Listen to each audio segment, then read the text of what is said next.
आई तुझा आशीर्वाद मालिकेच्या आजच्या भागामध्ये आपण पाहत आहोत. आता इथे अवनी अंगण झाडत असते आणि त्यानंतर सडा मारत असते.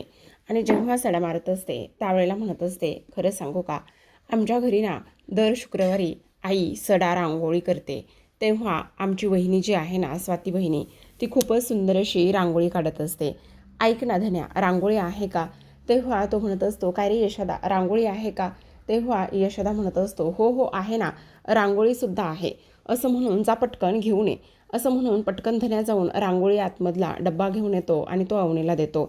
अवनी मात्र खूपच सुंदर अशी दारामध्ये रांगोळी काढत असते. जेव्हा ती सुंदर अशी रांगोळी काढत असते त्यावेळेला मात्र हे सगळेजण पाहतात आणि तेव्हा सगळ्यांना फारच आनंद होत असतो. तेव्हा इथे धन्या म्हणत असतो, त्यांना रांगोळी तर येणारच ना, त्या आर्किटेक्ट आहेत म्हटल्यावर. आणि सुंदर अशी अवनीने शेवटी रांगोळी काढून झालेली असते. आज इथे ह्या लोकांची आई गेल्यापासून म्हणजेच धन्याच्या जन्माच्या नंतर ह्यांच्या दारामध्ये कधी सडा आणि रांगोळी आत्तापर्यंत कधीच झालं नव्हतं. पण आज मात्र अवनीने ते सगळं पूर्ण केलं होतं. आता एवढी सुंदर रांगोळी काढल्यानंतर तिला घरामध्ये जाऊन देवपूजा करायची असते. तेव्हा ती म्हणत असते, आता आपण छान अशी देवपूजा करूयात. असं म्हणून आता अवनी लगेचच सगळं काही तयार करायला घेत असते. आता ती धन्याला म्हणत असते, ऐक ना धनू, आपल्याकडे फुलं आहेत का? फुलं जर असली तर थोडीशी फुलं घेऊन येतो का? तेव्हा तो म्हणत असतो, हो वहिनी, आहेत ना, मी पटकन जाऊन फुलंसुद्धा घेऊन येतो. असं म्हणून आता धन्या फुलं आणण्यासाठी बाहेर जातो. तर इथे अवनी पूजा करण्यासाठी देवाजवळ येऊन उभी राहते. तेव्हा मात्र इथे देवघर अतिशय खराब झालेलं असतं. देवांना अक्षरशः इथे आता गंज पकडलेला असतो. तेव्हा इथे अवनी म्हणत असते, हे काय आहे? तेव्हा राजा म्हणत असतो, काय म्हणजे, देवघर आहे ना, तुम्हाला देवपूजा करायची होती ना, मग तुम्ही देवपूजा करू शकता की नाही, असं सुद्धा आता इकडे तो तिला सांगत असतो. तेव्हा अवनी म्हणत असते, अरे तुम्ही अंघोळ करत नाही आहे का? देवाला अंघोळ कधी घातली होती? तेव्हा पाण्या हळूच म्हणत असतो, इथे आम्हीच अंघोळ्या करत नाही तर इथे देवाला अंघोळ कधी घालणार, असं इकडे तो बोलत असतो. तेवढ्यातच आता राजा म्हणत असतो, त्याचं काय आहे ना, बरीच वर्ष झालं आमच्या घरात कोणीच बाई माणूस नाही आहे ना, त्यामुळे कदाचित आम्ही अंघोळ घातलेलीच नसेल. तेव्हा अवनी म्हणत असते, अरे तुम्ही स्वतः अंघोळ्या करताना मग देवाला अंघोळ घालायची नसते का? असं म्हणून आता लगेचच इथे अवनी सगळं काही तिथलं साफसफाई करत असते. आणि साफसफाई करून त्यानंतर आता पूर्ण देवघर स्वच्छ करायला घेत असते. जेव्हा देव तिथले काढते त्यावेळेला मात्र आता इथे अवनी ते सगळं व्यवस्थित करायला लागलेले असते. आणि सगळं व्यवस्थित करत असताना आता इथे ते देव काढून एका ताटामध्ये घेते. त्याचबरोबर तिथे असलेली जे जुने फुलं होते ते सगळं काही काढते. आणि ते सगळं काही काढल्यानंतर आता इकडे अवनी राजा आणि त्याचबरोबर इथे पाण्याकडे ते देव देत असते. आणि देव देत असताना ती म्हणत असते, हे देव आता तुम्ही दोघांनी मिळून स्वच्छ करायचे आहेत. तेवढ्यातच इथे दुसऱ्या बाजूला धन्या बाहेर गेलेला असतो. त्याच्या अंगणामध्ये तर फार काही गुलाबाची वगैरे फुलं नसतात, फक्त झेंडूची थोडीशी फुलं असतात. पण ह्यांना तर आता इथे मात्र गुलाबाची सुद्धा फुलं हवी असतात. तेव्हा त्याचं लक्ष सुलू आत्याच्या घराकडे जातं. इथे अवनी म्हणत असते, घेतले ना हे सगळं काही, मग आता ताबडतोब इथे आता तुम्ही हे देव वगैरे स्वच्छ करायचे, कळलं का? जोपर्यंत देव स्वच्छ होत नाही तोपर्यंत आपण पूजा करू शकत नाही. तेव्हा यशोदा म्हणत असतो, आणा इकडे मी करतो. तेव्हा अवनी म्हणत असते, अजिबात नाही, तुम्हाला इथे प्रसादाचा शिरा बनवायला दिलाय ना, तुम्ही तो प्रसादाचा शिरा बनवा. दुसरीकडे आपण पाहतो आता अवनीने पूर्ण देवघर स्वच्छ करायला घेतलेलं असतं. मग आता इथे राजा म्हणत असतो, बापरे, एवढं स्वच्छ करायला कसं जमणार आहे आम्हाला? तेव्हा अवनी म्हणत असते, का नाही जमणार आहे, जमावंच लागणार आहे. देव आहेत ना ते, काय चाललंय तुम्हा दोघांचं सुद्धा, सगळं स्वच्छ व्यवस्थित करा बरं का. दुसरीकडे सुलू घरातून बाहेर आलेले असते. जेव्हा घरातून बाहेर येते तेव्हा तिचं तिच्या त्या गुलाबांच्या झाडाकडे लक्ष जातं. गुलाबाला खूपच सुंदर असे 3-4 फुलं आलेले असतात आणि त्या फुलाकडे तिचं लक्ष जातं. पण ह्या धन्याला सुद्धा तेच गुलाब हवे असतात. आता हा धन्या विचार करत असतो, बापरे, आता तर सुलू आत्याच्या दारामध्ये किती छान असे गुलाबाचे फुलं आहेत. ते जर गुलाबाचे फुलं आपल्याला मिळाले तर इथे कितीच छान होईल ना, आमच्या वहिनीची पूजासुद्धा खूपच कमाल होईल, असं सुद्धा आता इकडे तो बोलत असतो. आणि तेव्हा लगेच आता इथे सुलत्ता आतमध्ये जाण्याची तो वाट बघत असतो. दुसरीकडे हे दोघेही जण तू ममे करत असतात. ते म्हणजेच की इथे ह्या हे देव घासण्यावरून ह्या दोघांचं सुद्धा सुरू असतं. तेव्हा अवनी म्हणत असते, अरे काय करताय, देवाचं काम आहे, श्रद्धेने करायचं असतं ना. मग यशा म्हणत असतो, काय चाललंय काय, श्रद्धेने काम करायचं असतं, कळलं का, देवाचं काम आहे ना, मग श्रद्धेने करा, असं भांडत बसू नका, असं मुद्दाम यशोदा म्हणत असतो. आता पुन्हा हे दोघेजण म्हणत असतात, खरं पाहायला गेलं तर इथे ना हे काम ह्यांचं आहे, ह्यांनी देव धुतले पाहिजे, ह्या तर आपल्यालाच काम लावतात. तेव्हा अवनी म्हणत असते, काय काय काय म्हणालात तुम्ही दोघं. तेव्हा ते दोघे म्हणत असतात, नाही नाही, काहीही म्हणालो नाही आहेत आम्ही, कुठे काय म्हणालो, कुठे काहीच नाही म्हणालो, आम्ही फक्त बोलत होतो, आम्ही फक्त बडबड करत होतो, याच्या पलीकडे आम्ही काहीच म्हणत नव्हतो, असं इकडे तो बोलत असतो. त्याचबरोबर आपण पाहतो आता हे सगळं काही इथे सुरू असताना इकडे देवाला मात्र छान असं घासून घुसून ह्या दोघांनी सुद्धा दिलेलं असतं. अवनी म्हणत असते, आता झालंय का तुमचं, आटपून घ्या पटापटा, मुहूर्तावर आपल्याला पूजा करायची आहे, मुहूर्त इथे टळता कामा नये, काही झालं तरी लवकरात लवकर आपली पूजा ही करून झाली पाहिजे, असं अवनी म्हणत असते. त्यानंतर मात्र इथे यशोदा ह्या दोघांना ओरडतो आणि दोघांनाही ओरडून एकदम शांत बसायला सांगत असतो. इथे आता दुसऱ्या बाजूला आपण पाहतो की हा धन्या आता सुलू आत्याच्या अंगणामध्ये जाऊन पोहोचलेला असतो. पण तेवढ्यातच आता सुलू आतमध्ये गेल्यानंतर तो गुलाबाच्या झाडापर्यंत जाण्याचा प्रयत्न करत असतो. जेव्हा गुलाबाच्या झाडापर्यंत जातो तेवढ्यातच पुन्हा इथे नमिता आलेली असते. नमिता ह्याला पाहते आणि हा लगेच तुळशी वृंदावनाच्या बाजूला लपलेला असतो. नमिता म्हणत असते, ए ए ए काय रे, ए ए झिपऱ्या, इथे काय करायला आहेस, चोरी करायला आलायस का. तेव्हा तो म्हणत असतो, अगं गब्बस ग, ते गुलाबाचं फूल पाहिजे मला, त्यांना पाहिजे गुलाबाचं फूल, त्यांना म्हणजे अरे शाळेत जातोस ना, आणि शाळेत जाऊन असले नखरे करतोयस, असले धंदे करतोयस, थांब तुझं नावच सांगते, ए ए अगं ये बाई जरा गप्प बस ना, त्यांना म्हणजे कुणाला, वहिनीला पाहिजे गुलाबाचं फूल, तुला माहिती आहे का आज दांगट पाटलांच्या घरामध्ये कितीतरी वर्षाने इथे देवपूजा होणार आहे, असं इकडे तो बोलत असतो. तेव्हा इकडे ती म्हणत असते, काय काय दांगट पाटलांच्या घरामध्ये देवपूजा होणार आहे, नाहीतर मला असं वाटलं की इकडे तू सुद्धा नंबर लावला आहेस आणि आता तुझ्या भावाने म्हणजेच राजाने लग्न केलं आणि आता तू सुद्धा लग्न करणार आहेस की काय, असंच मला वाटलं. बरं ऐक ना, दे ना नमी तेवढे गुलाबाची फुलं दे ना आणून. तेव्हा नमी म्हणत असते, थांब आत्ता देते आणून, असं म्हणून नमिता आता गुलाबाच्या झाडाकडे जाते आणि पटकन होते नव्हते ते सगळे गुलाबाची फुलं तोडते आणि त्यानंतर धन्याच्या हातामध्ये आणून देत असते आणि म्हणत असते, हे घे, आणि सगळे सगळे तुला इथे मी गुलाबाची फुलं दिलेली आहेत. तेव्हा तो सुद्धा खूपच जास्त खुश झालेला असतो. तो म्हणत असतो, आता मात्र इथे माझ्या वहिनीची पूजा खूपच जास्त छान होणार आहे, असं सुद्धा इकडे तो बोलत असतो. तेवढ्यातच आता नमिता म्हणत असते, जा लवकर, आई यायच्या अगोदर जा लवकर, असं म्हणून तो निघून जातो. तेवढ्यातच आता इथे सुलू बाहेर आलेली असते. सुलूला पाहता क्षणी इथे आता नमिता म्हणत असते, अगं आई काय आहे, किती भूक लागली, नाश्ता वगैरे झाला का नाही गं. तेव्हा ती म्हणत असते, काय गं तुला तर सदा कदा खाण्याचंच पडलेलं असतं. आणि तेव्हा तिचं लक्ष त्या गुलाबाच्या झाडाकडे जातं. तेव्हा ती म्हणत असते, अगं नमे नमे इथे ये लवकर. तेव्हा नमी बाहेर येते आणि म्हणत असते, काय गं काय झालं. अगं आत्ता इथे गुलाबाला 3-4 फुलं होते, काय झाले. अगं आज कुठं होते, ते काल फुलं होते. काय गं आई, आपण डॉक्टरकडे जायचं का, तुला असं का होतंय, तुझ्या लक्षात राहत नाही का, तू बरी आहेस ना. तेव्हा सुलू म्हणत असते, मला काही नाही झालं, आजच फुलं होते. नाही गं आई, ते परवा फुलं होते आणि परवा होते, काल सुकले आणि आज गळून पडले असतील, असं काय करतेस. मग आता सुलूसुद्धा थोडीशी विचारात हरवली असते. ती विचार करू लागलेली असते, खरंच असं झालं की काय, आणि खरंच गुलाबाची फुलं मी आज नाही तर परवा पाहिली होती, मला खरंच काही झालं आहे की काय, असं सुलू मनामध्ये विचार करू लागलेले असते. आता सुलू तर आतमध्ये निघून जाते, पण आता नमिताने इथे आता ते फुलं दांगटांच्या घरी पाठवलेले असतात, त्यामुळे आनंदसुद्धा झालेलाच असतो. इकडे आता दुसऱ्या बाजूला सगळे देव वगैरे स्वच्छ धुवून झालेले असतात. आवनीने बऱ्यापैकी देवपूजा आटोपत आणलेली असते. तेवढ्यातच आता इथे धन्यासुद्धा येतो. धन्याने झेंडूच्या फुलांचा मस्त असा देवघरासाठी हार बनवून आणलेला असतो आणि काही फुलंसुद्धा त्याने दिलेले असतात. जेव्हा तो काही फुलं देतो तेव्हा इथे अवनी म्हणत असते, अरे वा, हारसुद्धा बनवलास. हो, आपल्या अंगणामध्ये ना काही झेंडूची फुलं होती, मग त्याचाच मी ते हार बनवून घेतला, म्हणलं कसं आहे ना तुम्हाला वापरता येईल. मग आता अवनी म्हणत असते, बरं झालं. मग आता ती देवाला हार घालते, त्याचबरोबर इथे देवासमोर एक एक करून गुलाबाचं फूल ठेवत असते. तेव्हा इथे यशोदाने गोडासाठी जो प्रसादाचा शिरा बनवलेला आहे तो सुद्धा इथे आता तो घेऊन आलेला असतो. आणि त्यानंतर अवनी म्हणत असते, चला आता सर्वांनी इथे हात जोडून देवाला नमस्कार करायचा आहे. आणि देवाला नमस्कार केल्यानंतर आता इकडे काही झालं तरी एक गोष्ट लक्षात ठेवायची आहे. इथे अवनीने सर्वांना हात जोडून नमस्कार करायला लावलेला असतो आणि तेव्हा लगेच आता ती प्रसादसुद्धा दाखवत असते.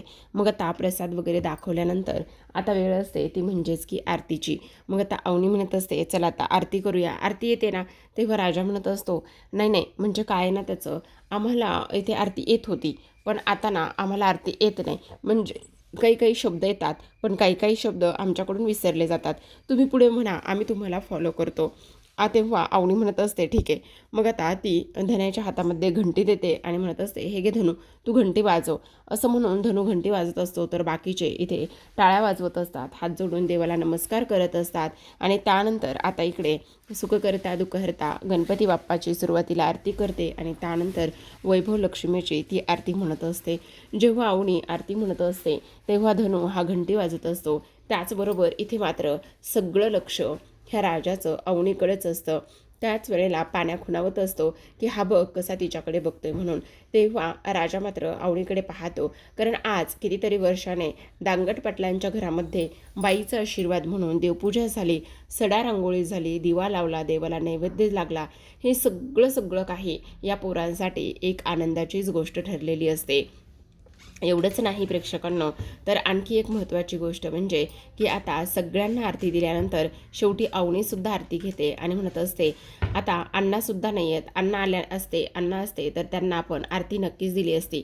तेवढ्यातच आता धन्या म्हणत असतो, ते त्यांचं टॉनिक आणायला गेले असतील त्यामुळे ते काही इतक्यात येणार नाहीत. आता राजा तिच्या हातातून ते आरतीचं ताट घेतो आणि तिच्या हातातून आरतीचं ताट घेतल्यानंतर तो ते आरतीचं ताट सगळ्या घरभर फिरवत असतो. सगळ्या घरभर आरतीचं ताट फिरवल्यानंतर आता अवनी म्हणत असते, राजा तू हे काय केलंयस? तेव्हा राजा म्हणत असतो, त्याचं काय आहे ना अवनी मॅडम, आई गेल्यापासून आमच्या घरामध्ये ना कधी दिवा लागला, ना कधी आरती झाली, ना कधी धूपदीपांचा सुगंध दरवळला.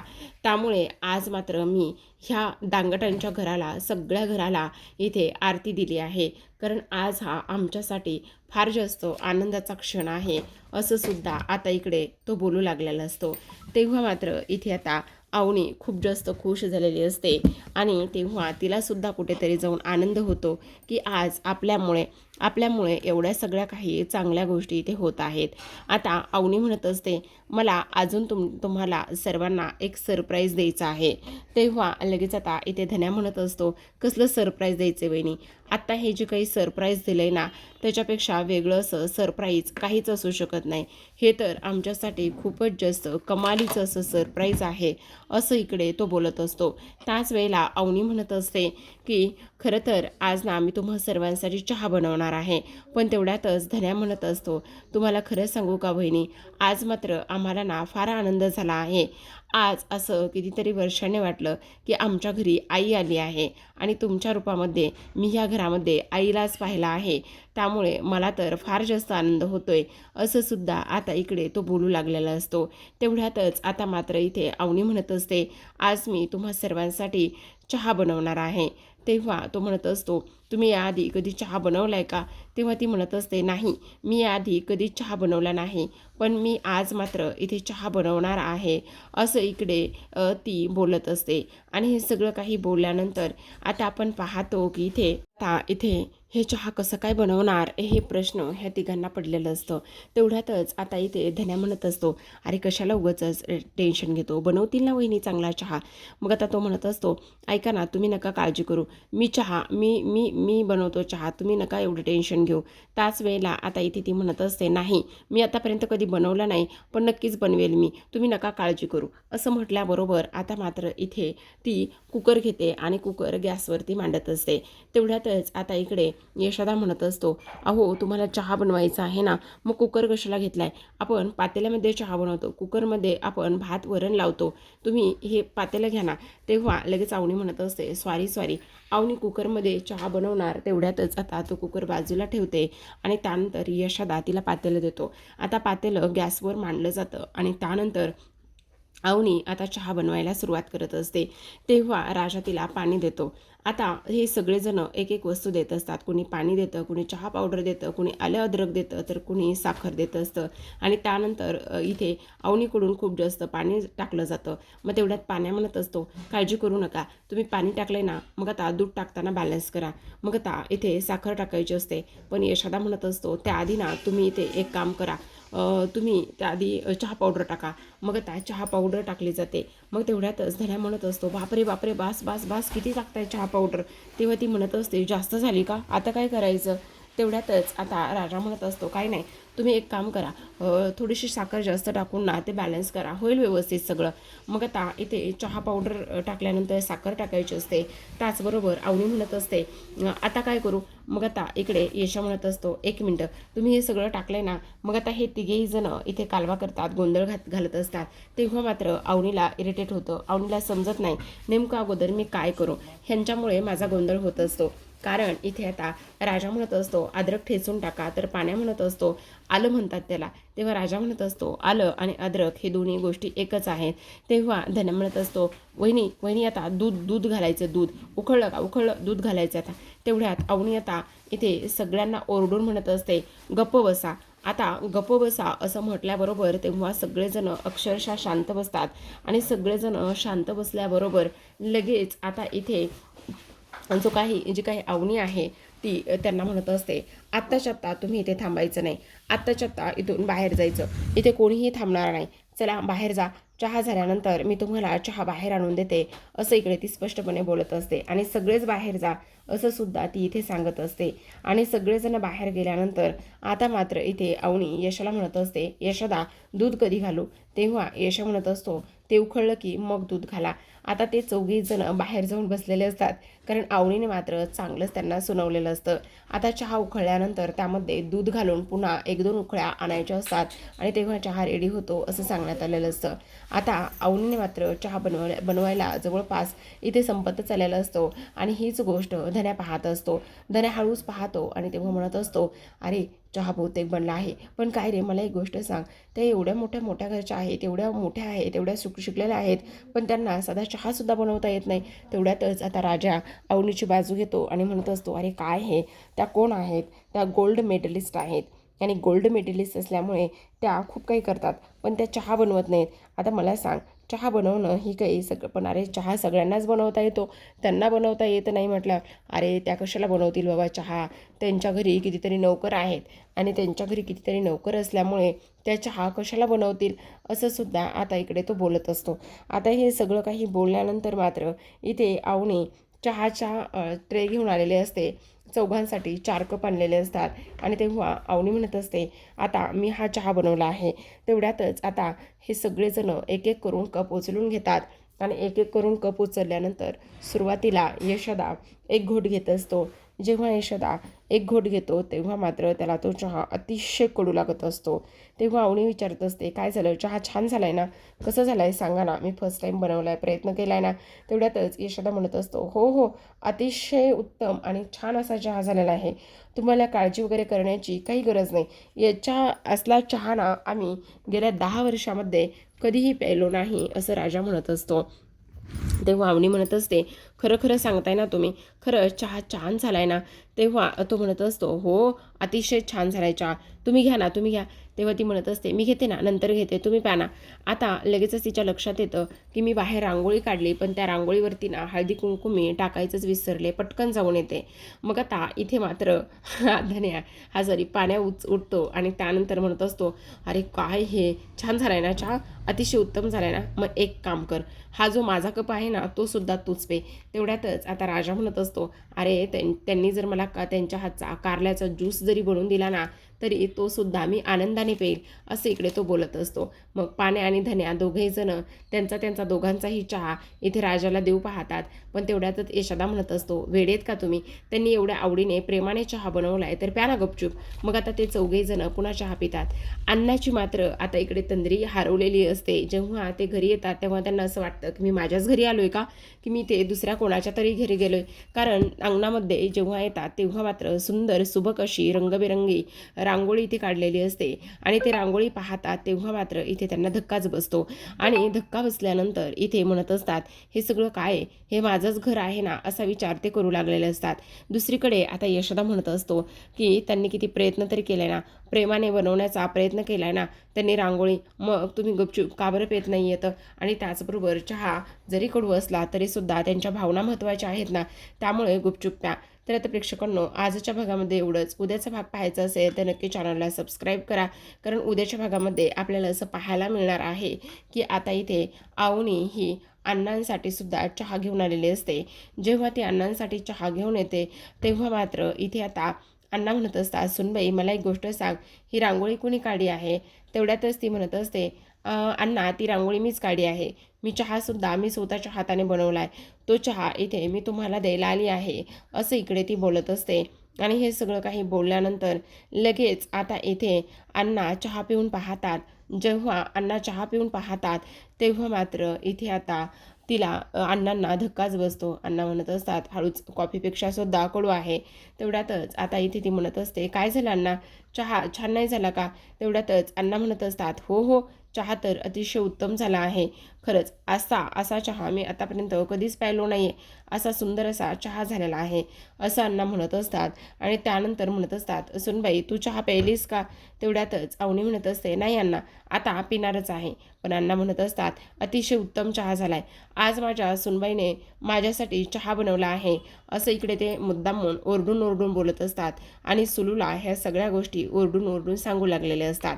तर आता प्रेक्षकांनो, अवनीला आता इकडे सगळ्यांनी कौतुक करून तर झालेलं असतं, पण जेव्हा मात्र अवनी स्वतः चहा पिईल तेव्हा तिच्या पायाखालची जमीनच सरकेल. आणि ह्या सगळ्यांनी गोड मानून जो चहा प्यायलेला असतो तेव्हा मात्र तिला काय वाटेल आणि काय होईल हे पाहणं तेवढंच इंटरेस्टिंग आहे. तर अशाच नवनवीन मालिकांचे अपडेट्स आणि रिव्ह्यू जाणून घ्यायचे असतील, पाहायचे असतील तर नक्की चॅनलला सबस्क्राईब करा आणि पाहत रहा बाई तुझा आशीर्वाद. भेटूयात उद्याच्या भागामध्ये. तोपर्यंत धन्यवाद.